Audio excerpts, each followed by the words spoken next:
Hey, salut tout le monde, c'est Taco sur la chaîne Taco Wrestling.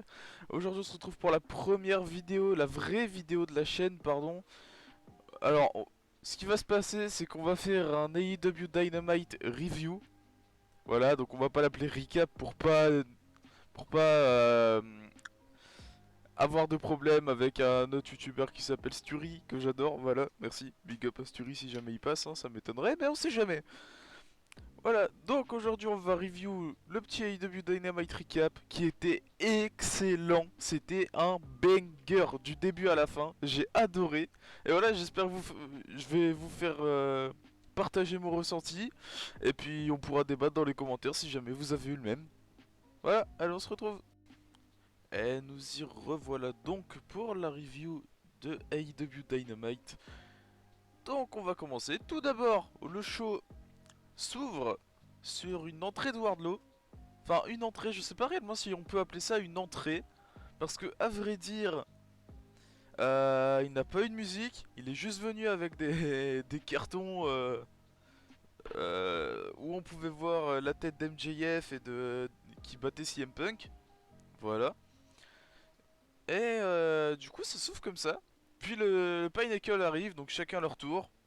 Donc on a Tully Blanchard, Dax Harwood et Cash Wheeler qui débarquent avec des bons verres de vin, bien, bah, bien luxueux. C'est vraiment ce côté luxueux qui a été mis en avant sur ce coup-là. Puis Sean Spears qui débarque, lui avec une chaise aux couleurs d'MJF. Donc une chaise en acier mais aux couleurs d'MJF. Pourquoi pas. Et avec une grosse bouteille de bière à la main. Donc bon, voilà, hein, on voit bien la déconnexion entre les différents personnages. En vrai, c'est ce qui fait ce côté un peu décalé. Et en vrai, ça fait qu'on aime un peu plus le clan. Et j'avoue, ça fonctionne. Puis, mon dieu, alors, Wardlow, il me semble que c'est Wardlow donne un script à lire au commentateur. Enfin, pas au commentateur, pardon, à l'annonceur de ring. Et mais alors là, ça y va, les surnoms, et ça dure une plombe. Je pense que ça a duré réellement 3 minutes, 3 grosses minutes, où l'annonceur de ring, il lit le script, et c'est que des surnoms pour mettre en valeur MJF. Genre, The Best in the World, The Guy Who's Better Than the Best in the World, etc. C'est que des trucs comme ça.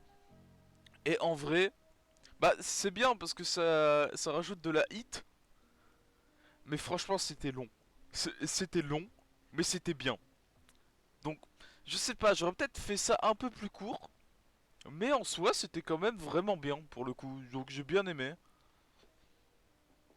Et ce qui est drôle, c'est que MJF, Dax Harwood, Cash Wheeler et Sean Spears, ils sont en train de célébrer la victoire de MJF contre CM Punk à Chicago.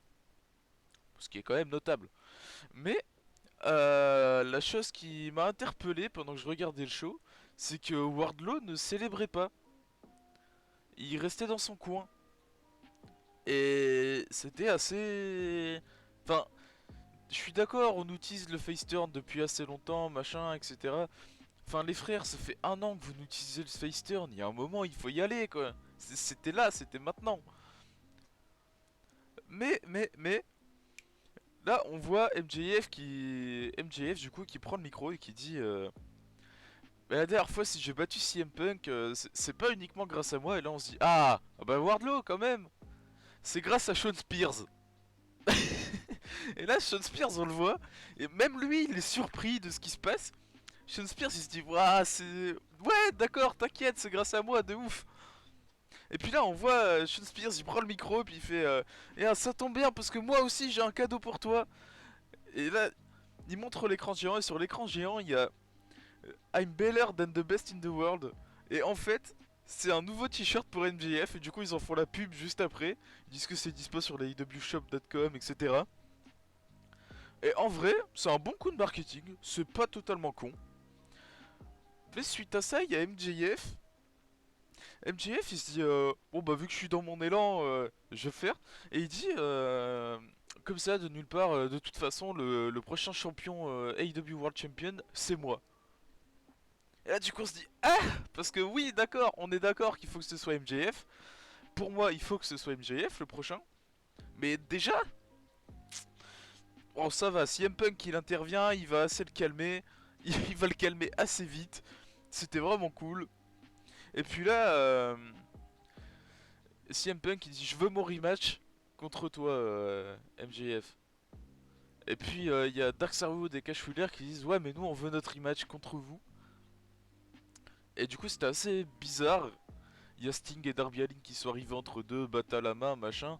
Et il y a MJF qui arrive et qui fait bah vous savez quoi, Dax Harwood et Cash Wheeler vont avoir leur rematch ce soir contre CM Punk et un partenaire de son choix, mais ça ne pourra pas être ni Darby Allin ni Sting.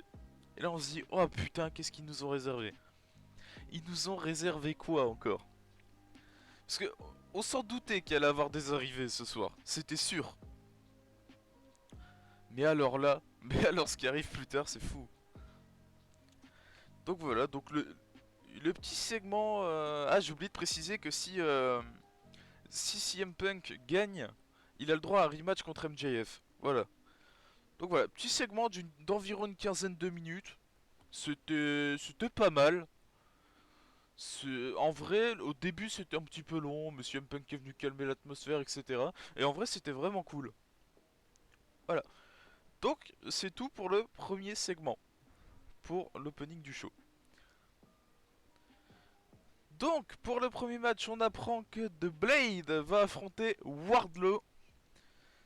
Donc MJF avait dit à Wardlow un peu plus tôt d'aller se changer parce qu'il allait avoir un match. Et là on voit, enfin du coup Wardlow dans le match. Bon, ça chante pour Wardlow très étonnamment.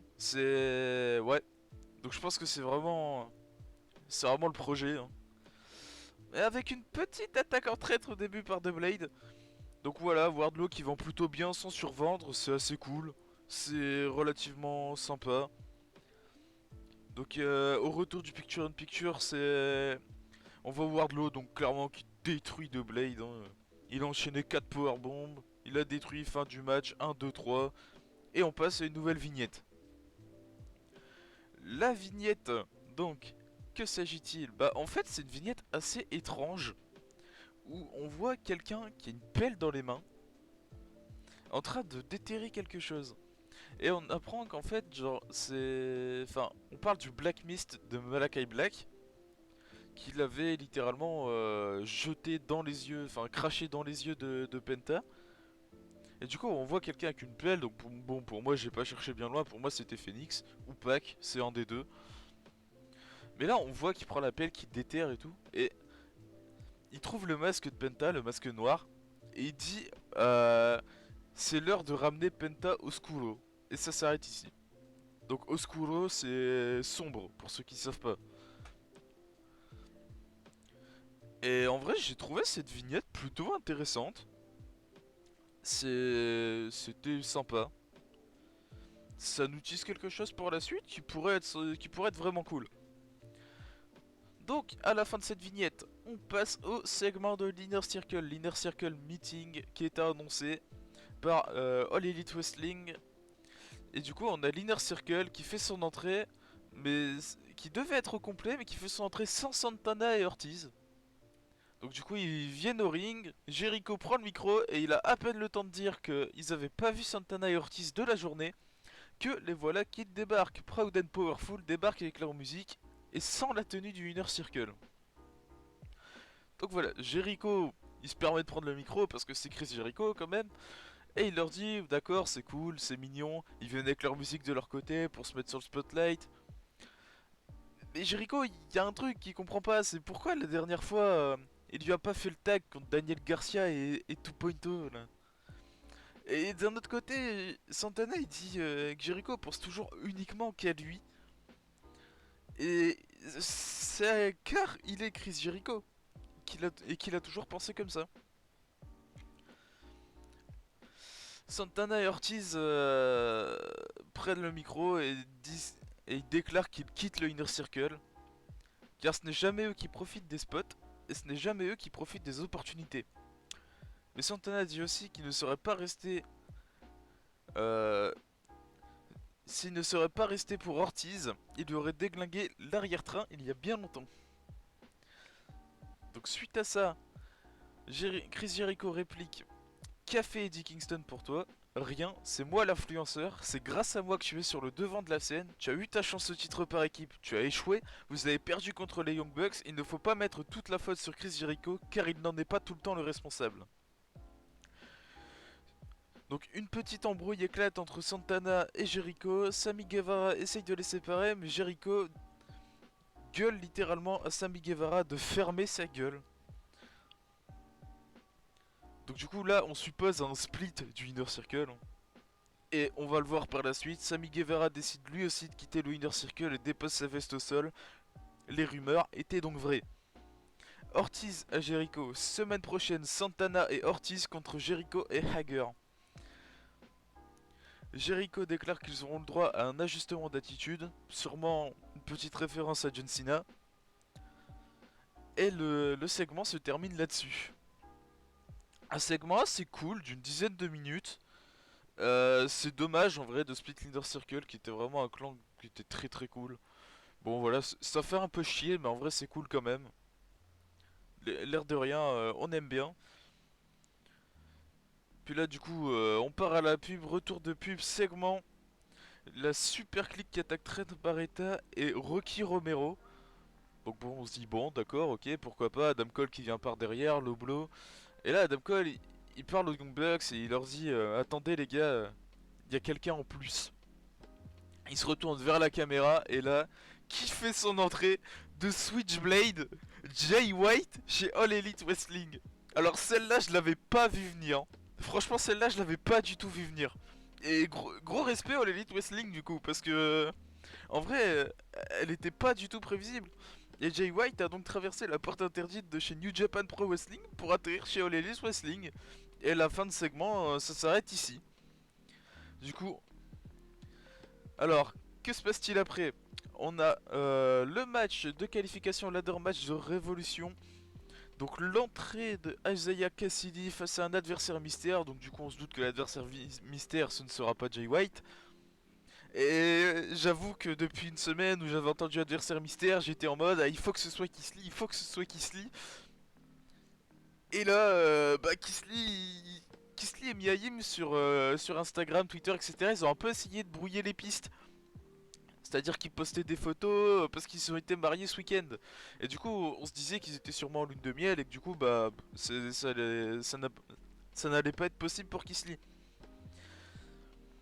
Et là, du coup, gros moment de silence.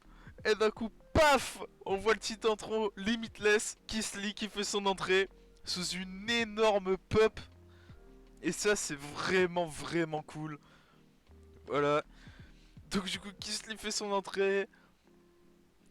Qu'est-ce que vous voulez que je dise? Il enjoy le moment comme nous, quoi. Genre, on a apprécié le moment, il a apprécié le moment, tout le monde a apprécié le moment.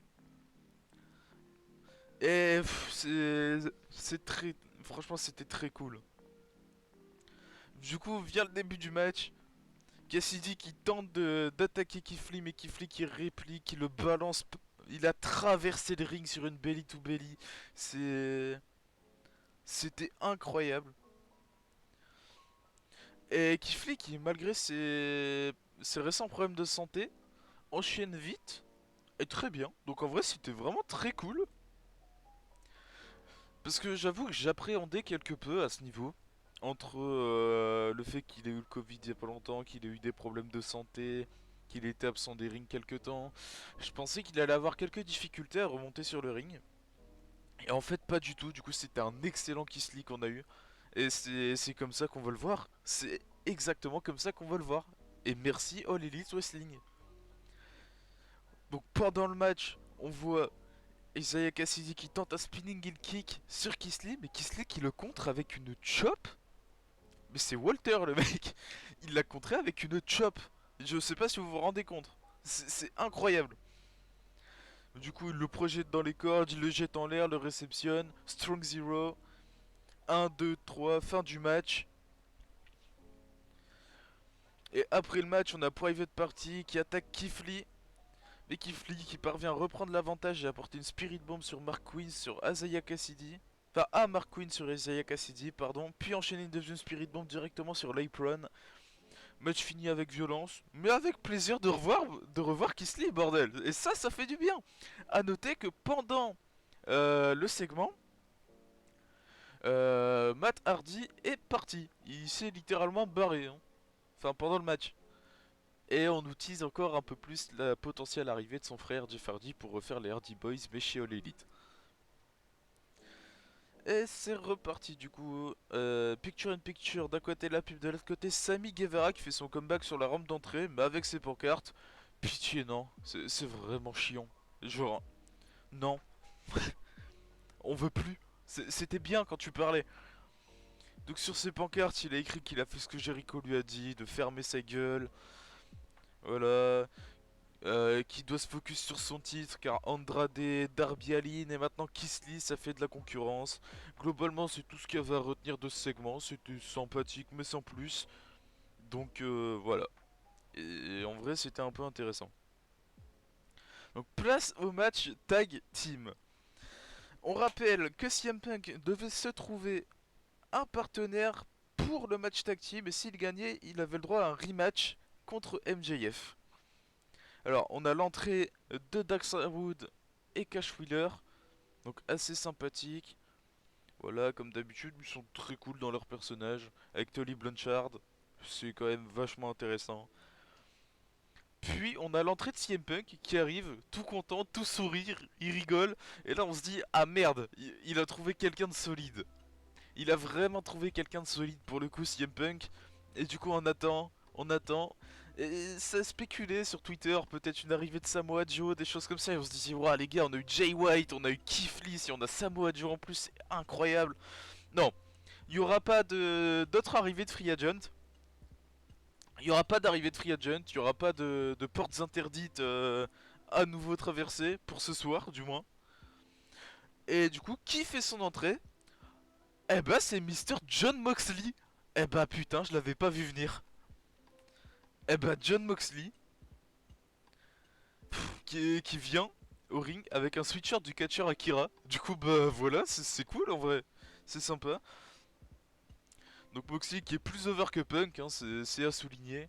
Après, je sais pas, peut-être que Moxley est originaire de. Non, je sais pas, j'ai pas fait attention à ça. J'ai pas fait attention à la ville où ça se déroulait. Du coup, Moxley qui est plus over que Punk, c'est quand même vachement intéressant. Et un match qui dure assez longtemps, je dirais une vingtaine de minutes. Ouais, une bonne vingtaine de minutes. Où John Moxley et CM Punk infligent du filler tordre à FTR. C'est vraiment intéressant, c'est un match qui est très disputé. On voit quelques tentatives de triche du côté de FTR qui restent bien dans leur personnage. Un coup avec la cloche du ring sur la tête de CM Punk. Là on se dit oh non, le match c'est terminé, il n'y aura pas de rematch. 1, 2, Nearfall de bâtard. CM Punk qui se dégage. Et ça c'était vraiment cool. À la fin, on a un Doomsday Device qui est porté par CM Punk et Moxley sur FTR. 1, 2, dégagement. Puis pour marquer la fin du match. Enfin non, pardon, avant on avait un- une tentative de double soumission. Donc un Coquina Clutch et de l'autre côté un Anaconda Vice porté par CM Punk. Et le Coquina Clutch par John Moxley. Et là on voit Dax Harwood qui tape, hein. Dax Harwood a tapé. Mais dans le dos de l'arbitre, du coup l'arbitre ne l'a pas vu. Donc c'est vraiment dommage. Là on se dit putain fait chier quoi, faut pas que ça se termine comme ça, c'était si bien parti. Et là du coup, qu'est-ce qui se passe? On se dit bah c'est fini, Shattered Machine, paf, et bah non, John Moxley qui casse le tombé, et d'un côté on a le Paradigm Shift, et de l'autre le GTS, 1, 2, 3, double tombé, double vainqueur, CM Punk et John Moxley qui prennent la win par-dessus FTR. Du coup, c'était vraiment un très très bon match. Pour les amateurs de catch ou même les gens qui sont nostalgiques un peu de l'ère CM Punk chez WWE, Vous pouvez voir ce match. C'est vraiment un match intéressant. D'ailleurs, CM Punk hein, qui était, bah, j'ai envie de dire, dans la shape de sa vie. Hein. Franchement, là, c'était CM Punk 2012. Et c'était vraiment beau à voir. Hein. J'ai adoré ce match. Voilà. Avec un John Moxley qui semblait avoir perdu énormément de masse, par contre. Et ça, je trouve ça un petit peu inquiétant, mais on verra par la suite. On enchaîne ensuite le TBS Championship match entre Jade Cargill et AQA. Bon voilà, hein, quand on voit ça, on se dit on n'aura pas de surprise. Jade Cargill arrive au 26-0 et elle repartira au 27-0. C'est exactement ce qui s'est passé. Mais on notera quand même que AQA a été entraîné par Booker T, qu'elle a vraiment un très bon moveset pour le coup, et un bon selling. Mais bon, Jade Cargill remporte la victoire en terminant le match par un move assez sympathique. C'était un genre de 360 de slam. C'était assez bizarre. Donc, elle remporte le match là-dessus, puis enchaîne avec son finisher. Voilà, fin du match. Jade Cargill qui remporte le match et elle repart donc en 27-0, toujours invaincu.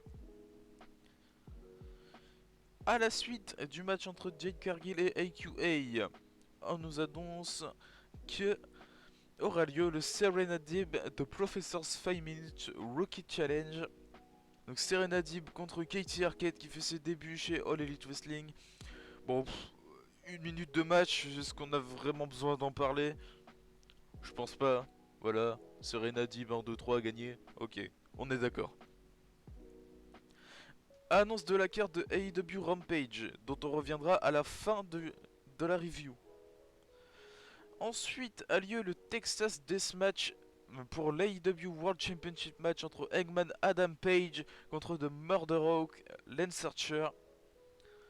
Le dernier Texas Deathmatch avait lieu pour le championnat IWGP US entre Lance Archer et John Moxley. Lance Archer qui était ressorti victorieux de ce dernier affrontement. Est-ce que ça va se reproduire? Franchement, j'espérais pas. Je voulais pas. Et donc là on entend le thème de Lance Archer retentir dans l'arène, mais Lance Archer qui vient pas et on a un plan backstage d'Adam Page qui attaque en backstage Lance Archer avant le début du match. Lance Archer qui passe à travers une vitre juste après avoir reçu un coup de ceinture. Franchement ça allait très vite. À peine 2 minutes de match que Lance Archer était déjà en sang. Donc bon, c'est un peu le problème que j'ai avec All Elite Wrestling sur ces matchs, c'est que au niveau du sang, etc., vraiment ça y va fort. Et que si vous n'êtes pas un adepte de ça, vous allez vraiment avoir du mal à aimer le match. Hein. Donc voilà, donc Lance Archer qui... Enfin, le match qui se déroule... franchement, c'était assez long. C'était trop long, je pense. Et du coup... bon, Lance Archer qui parvient à reprendre l'avantage. Et qui prend le crochet du coin du ring.